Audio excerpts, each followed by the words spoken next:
dari nama-nama Allah Al-Husna, yaitu Al-Mubdi dan Al-Mu'id.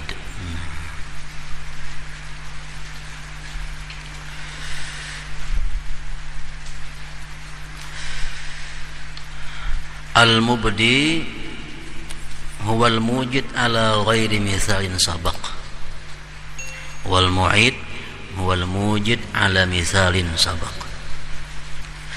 Mubdi itu artinya yang maha mencipta atas ketiadaan contoh sebelumnya. Ini mubdi, maha mencipta sesuatu yang tidak ada contoh sebelumnya. Macam Allah menciptakan kita, kada ada contohnya kita dahulu. Nah, ini ngarannya Al-Mubdi, yang maha memulai. Nah, bisa juga diartikan demikian.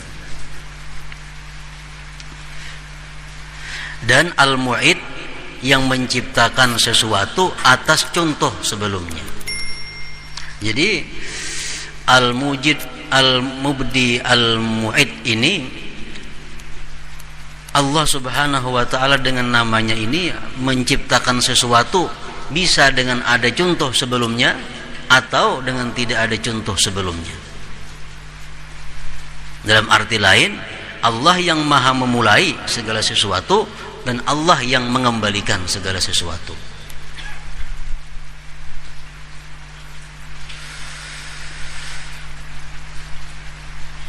Di dalam Al-Quran firman Allah Subhanahu wa ta'ala, innahu yabda'ul khalqa thumma yu'iduh liyajziyal ladzina amanu wa 'amilus shalihati bil qisti.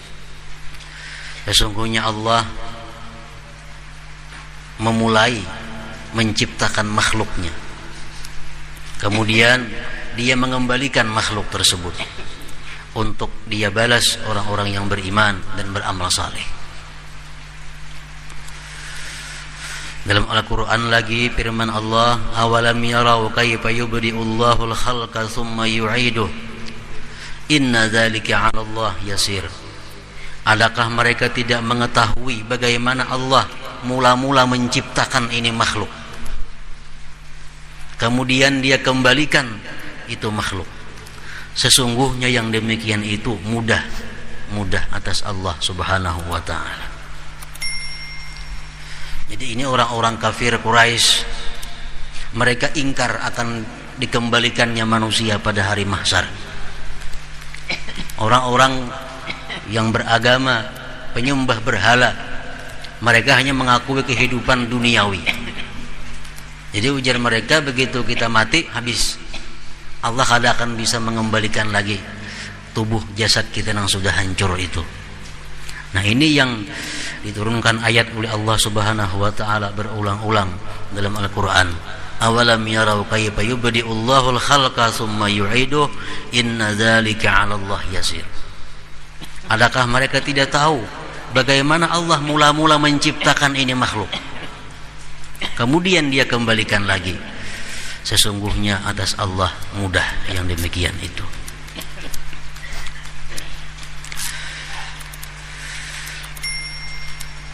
Firman Allah Subhanahu wa ta'ala yang berkaitan lagi dengan Al-Mubdi'u Al-Mu'id di dalam surah Al-Buruj, innahu huwa yubdi'u wa yu'id.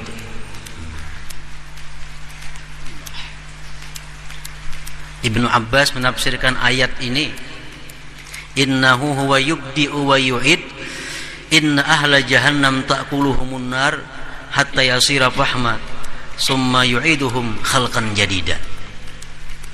Artinya orang-orang yang berada di neraka jahanam itu tubuhnya dimakan api neraka, kemudian menjadi haram, lalu Allah kembalikan lagi ciptaannya yang baru. Dimakan api lagi awaknya, ditumbuhkan Allah lagi jasadnya. Dimakan api lagi habis jadi haram, dikembalikan lagi oleh Allah Subhanahu wa ta'ala. Nah, itu mubdi'u mu'id.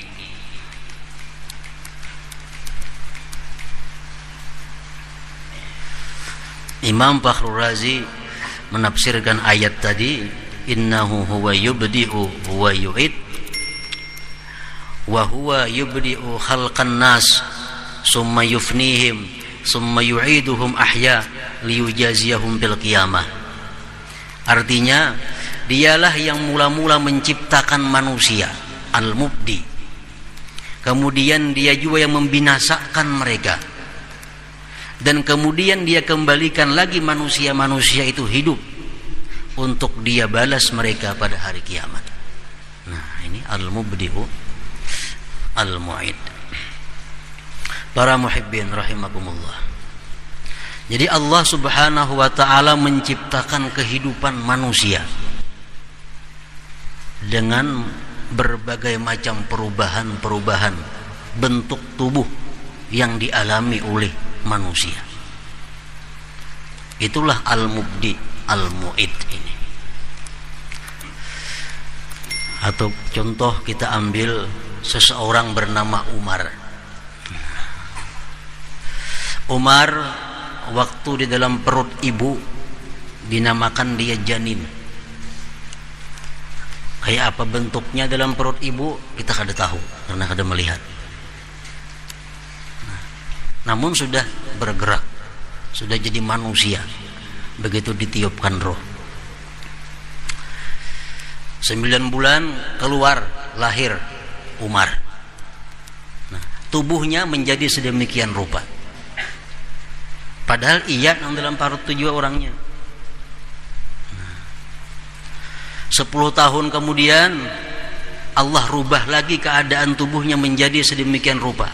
Padahal ia Umar yang lahir 10 tahun telah lewat. 20 tahun kemudian umur 30, bentuk tubuh Umar sedemikian rupa. Lain dengan bentuk Umar yang 10 tahun lalu. Padahal itu juga Umarnya. Umur 60 tahun sudah berubah lagi. Rambut sudah putih, dulunya hitam. Giginya rapat, sekarang habis rumpungan. Padahal orangnya Umar itu juga Umarnya. Nah, inilah ciptaan Allah Subhanahu wa ta'ala. Dia yang memulai, dia yang mengembalikan. Jadi kita semenjak hidup kita berbagai macam perubahan bentuk tubuh yang ada pada diri kita. Kulit kita lain lawan umur waktu 10 tahun. Rambut kita lain lawan umur 10 tahun. Gigi kita lain lawan umur 10 tahun. Sudah umur 70 makin gak ada pinandu lagi. Orang tuh umur 70 tahun tampayakan gambarnya 10 tahun ini gambar siapa? Ini bisa kada pinandu lagi. Daripada perubahan yang Allah jadikan dalam jasad manusia ini. Nah, begitu manusia ini wafat atau mati, tubuhnya hancur dimakan tanah. Hancur. Pada saat nantinya dibangkit oleh Allah Subhanahu wa ta'ala, si Umar tadi namun dalam bentuk yang lain lagi. Umarnya ya Umar itu juga. Cuma yang ini kehidupannya kehidupan sesudah alam berikutnya. Nah, itulah al-mu'id yang mengembalikan. Dulunya Umar hilang daripada peredaran, jasadnya hancur di bawah tanah. Sekarang pada hari kiamat Umar dikembalikan oleh Allah Subhanahu wa ta'ala, namun dalam bentuk tubuh yang berbeda dengan dalam dunia. Bentuk tubuhnya macam apa? Karena sesuai dengan amal saleh atau amal buruk yang dilakukannya di dalam dunia ini. Nah, itulah bahwa Allah Subhanahu wa ta'ala punya nama Al-Mubdi Al-Mu'id ini. Dia yang memulai menciptakan manusia. Dia pula yang nanti mengembalikan. Para muhibbin rahimakumullah. Begitu kita dibangkit dari kubur, apakah awak kita ini, jasad kita ini macam waktu dibuat di kubur dahulu?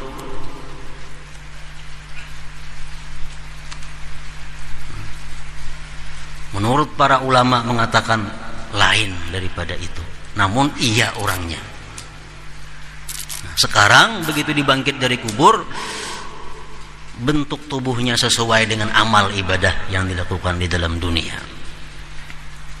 Rasulullah sallallahu alaihi wasallam bersabda di dalam suatu hadis yang panjang, yang artinya, ujar Nabi, nanti dihalau manusia itu begitu bangkit dari kuburnya, ada yang rupanya, yang batang tubuhnya batang tubuh manusia tapi rupanya rupa kirdah warik. Ada tubuhnya manusia, muhanya warik, padahal ini iya Umar nang dahulu nang dalam dunia, iya. Tapi begitu dikembalikan oleh Allah, sedemikian rupa bentuknya, tubuh manusia, muhanya muha warik. Bertanya sahabat, kenapa demikian hai Rasulullah? Rasulullah menjawab, itu dia semasa hidupnya suka adu domba. Dia suka anjur atar untuk merusak hubungan baik antara satu dengan yang lainnya. Nah, begitu bangkit dari kubur, awak manusia muha kirdah, muha warik. Jadi Allah mengembalikan dia dalam keadaan seperti itu. Ada lagi orang-orang yang begitu dibangkitkan, dikembalikan oleh Allah, awaknya awak manusia tapi wajahnya seperti khinzir, seperti babi. Rasulullah ditanya oleh sahabat, kenapa mereka itu wahai Rasulullah sallallahu alaihi wasallam? Nabi kita menjawab, itu orang-orang yang di dalam dunia suka dengan makan makanan yang diharamkan oleh Allah Subhanahu wa taala. Gantiannya babi muhanya. Jadi mu'id, Allah mengembalikan macam babi kena orang macam itu. Ada lagi begitu dikembalikan Allah di hari kiamat, seseorang manusia ini tabalik, kepala nang berjalan batis ke atas.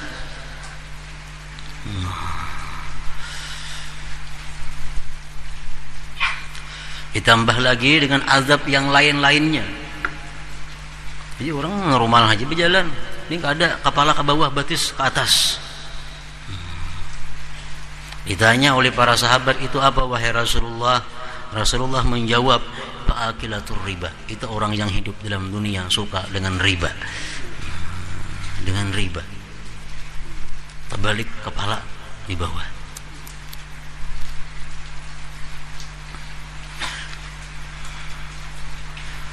Ada orang yang dibangkitkan oleh Allah Subhanahu wa taala putih, bersih, bercahaya. Padahal dalam dunia orangnya hitam, dalam dunia orangnya rigat. Di situ dibangkit oleh Allah, dikembalikan oleh Allah putih, bersih, bercahaya. Itu orang-orang yang dalam dunia banyak melakukan amal-amal saleh. Nah, jadi kebangkitan kita di hari itu dikembalikan Allah kita dalam keadaan yang sesuai yang kita lakukan di dalam dunia ini. Para muhibbin rahimakumullah, itulah sebagian daripada syarah penjelasan daripada para ulama mengenai nama Allah yang ke-59 dan 60, Al-Mubdi'u Al-Mu'id ini.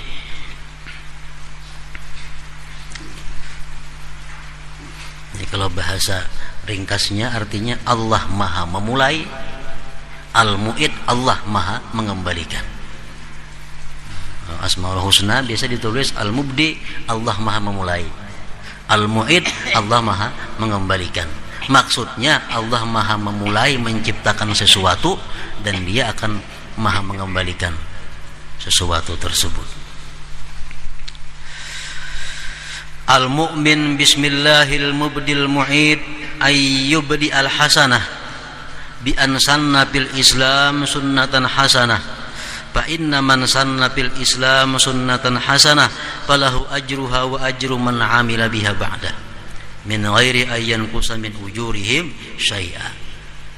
Kalau Allah Subhanahu wa taala itu Maha memulai ciptaannya, keimanan kita demikian, keimanan demikian menuntut kita untuk memulai sesuatu yang baik, membuat satu ide, satu inisiatif, satu jalan yang baik. dengan bahwa dia membuat satu jalan di dalam Islam, satu cara di dalam Islam, cara yang baik. Orang-orang yang membuat cara di dalam Islam dengan cara yang baik, maka dia dapat pahala, dan pahala orang yang beramal dengannya sesudahnya itu. Ini memulai, berinisiatif memperbuat kebaikan. Nah, orang lain belum ada, dia mulai. Nah, lalu orang lain umpatan, dia dapat pahalanya seorang dan dapat pahala orang-orang yang mengikuti di belakang mereka. Ini hadis dari Rasulullah sallallahu alaihi wasallam sewaktu di kota Madinah dilanda kelaparan. Sebagian orang-orang Madinah yang miskin banyak nang kelaparan. Lalu sahabat-sahabat nang lain ini kadada tak pikir nak menyumbang kadada. Sampai suatu hari Nabi kita mengumpul sahabat mukasidin dalam keadaan muka yang marah. Kenapa sahabat itu kada berpikir menyumbang, membantu nang kelaparan itu? Di tengah perkumpulan sahabat itu ada salah seorang sahabat yang membawa sakadut dirham. Sakadut dirham. Wahai Rasulullah, ini sakadut dirham ulun sumbangkan untuk orang nang kelaparan itu. Nah, dia memulai. Akhirnya sahabat yang lain umpat, ada yang 10 dirham, ada yang 5 dirham, ada yang 1 dirham. Umpatan gara-gara dimulai tadi. Nah, jadi jar Nabi kita, man sanna sunnatan hasanah. Nah, man sanna fil Islam sunnatan hasanah falahu ajruha wa ajru man amila biha ba'dahu. Dia dapat pahala menyumbang dan dia dapat pahala orang-orang lain yang mengikutinya tadi. Nah, ini artinya kalau kita beriman bahwa Allah itu maha memulai, hendaknya kita memulai sesuatu kebaikan yang bisa ditiru, dituruti oleh orang-orang sesudah kita.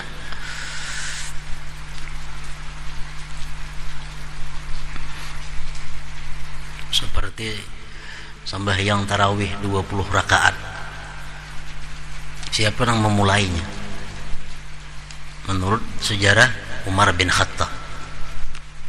Dialah yang punya inisiatif, dialah yang memulai bahwa tarawih dikumpul dalam satu masjid, diulah satu imam lalu berjamaah. Padahal di zaman Rasulullah, di zamannya Abu Bakar, tarawih sorangan-sorangan. Berapa rakaatnya kada jelas. Umar punya inisiatif, dikumpul semuaan sudah. Imam segong, tarawihin 20 rakaat. Nah, sejak itu sampai sekarang berlaku sunnah Umar ini. Nah, jadi Umar dapat pahalanya dari orang-orang yang sesudah beliau. Nah, ini keimanan kepada al-mubdi, membuahkan satu cara, membentuk satu ide yang bagus.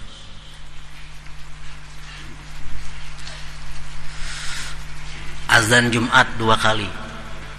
Zaman Rasulullah cuma sekali azan Jumat. Zaman Abu Bakar, zamannya Umar, cuma 1 kali azan Jumat. Begitu masa Utsman memimpin khalifah, umat Islam banyak, Utsman menganjurkan bang 2 kali supaya orang yang jauh-jauh bersiap-siap. Nah, sampai sekarang azan 2 kali. Itu merupakan ciptaan ide daripada Utsman bin Affan ini. Nah, ini ngarannya adalah memulai. Sehingga sampai hari kiamat kalau ada orang nangbang 2 kali, tetap pahalanya mengalir kepada Sayyidina Utsman itu. Misalnya di kampung kita, di kampung kita orang kadada nang berpikir menyekolahkan anak untuk agama, kadada. Semua anak disuruh begawi, anak disuruh bekerja, kepuhumaan, macam-macam. Kita punya inisiatif dari sekian banyak anak kita, saya kong bisa sekolahkan ke agama. Nah, memulai di kampung nih. Akhirnya orang kampung lain menuruti. Nah, kita nang bikin sunnah itu. Misal 10 nang menuruti, 10 kita mendapat pahalanya itu. Nah, ini keimanan kita kepada al-mubdi itu. Selalu berpikir, selalu berinisiatif, membuat cara, membuat jalan supaya ditiru oleh orang banyak. Nah, para muhibbin rahimakumullah. Kemudian wa ayyu'ida dzalika ila haulillah wa quwwatih. Sesudah dia membuat satu amal saleh tadi, dia bikin satu ide, satu inisiatif nang baik, orang umpatan, orang menuruti. Kemudian itu hendaknya dia mengembalikan itu kepada kekuatan dan daya upaya Allah Subhanahu wa taala. Bi an yara ma amila minal hasanat bi taufiqillahi iyyahu likay la yata'ajjab bi nafsi. Kalau kita sudah punya inisiatif nang baik-baik, dituruti orang, hendaknya kita kembalikan usaha kita nang telah itu kepada pertolongan Allah Subhanahu wa taala. Kita bisa melakukan ibadah ini semata-mata karena taufik Allah Subhanahu wa taala, karena kekuatan yang diberikan Allah Subhanahu wa taala. Kenapa? Kai la yata'ajjab, supaya jangan menjadi ujub. Bila kita kadang mengembalikan ibadah yang kita gawe ini, itu jadi ujub pada kita. Fa innal ujuba ahadu mubtilati sawabil hasanat, karena ujub itu merupakan salah satu penggugur, pembatal pahala amal kebajikan. Kita sembahyang, kita membaca Quran, kita maulah cara-cara yang baik tadi, tapi kita ujub, kan ada pahalanya. Jadi mesti kita kembalikan bahwa kemampuan kita demikian tadi adalah pemberian dari Allah Subhanahu wa taala. Ujub itu artinya syuhudul ibadah sadiratan an nafsi, sadiratan minan nafsi. Dia melihat ibadahnya itu, dia melihat kebaikan yang ada pada dirinya itu terbit dari dirinya. Itu ujub ngarannya. Dia gaib, dia kadang melihat bahwa itu adalah pertolongan Allah Subhanahu wa taala. Kalau kita mengingat bahari aku membaca Quran, bahari aku maulah ini, dulu aku membangun ini, dulu ini, nang aku gawe ini. Itu nang kita ingat, lupa kita mengembalikan itu kepada Allah, ini ujub ngarannya. Mestinya kita di ujungnya bahwa itu adalah pertolongan Allah Subhanahu wa taala. Nah, kita kembalikan itu.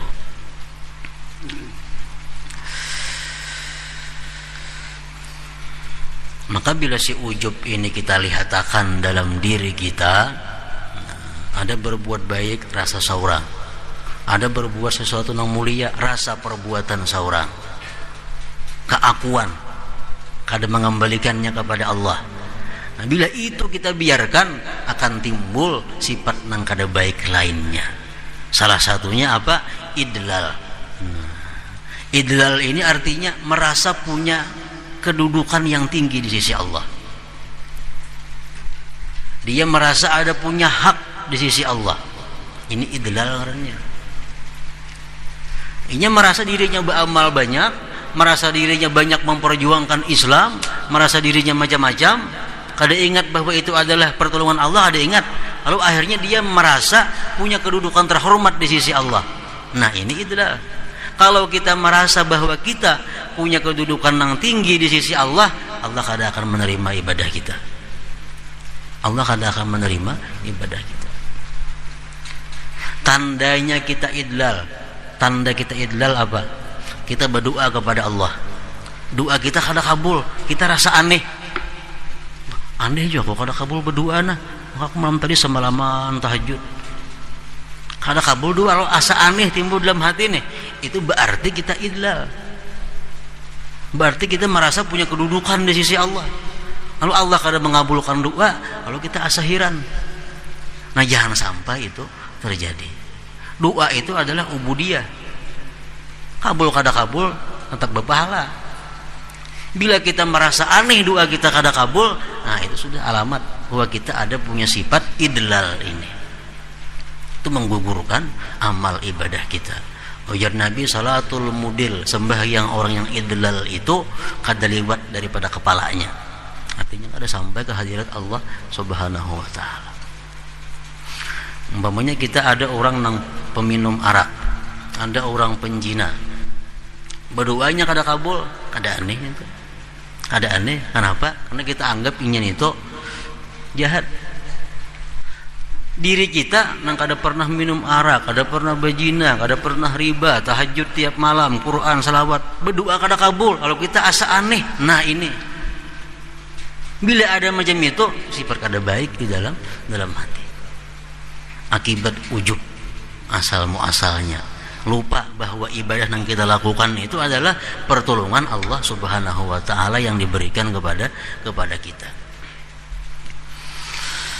Para muhibbin rahimakumullah, diceritakan pada zaman sebelum zaman Nabi kita, ada seseorang yang beribadah dalam guha uzlah 70 tahun beribadah.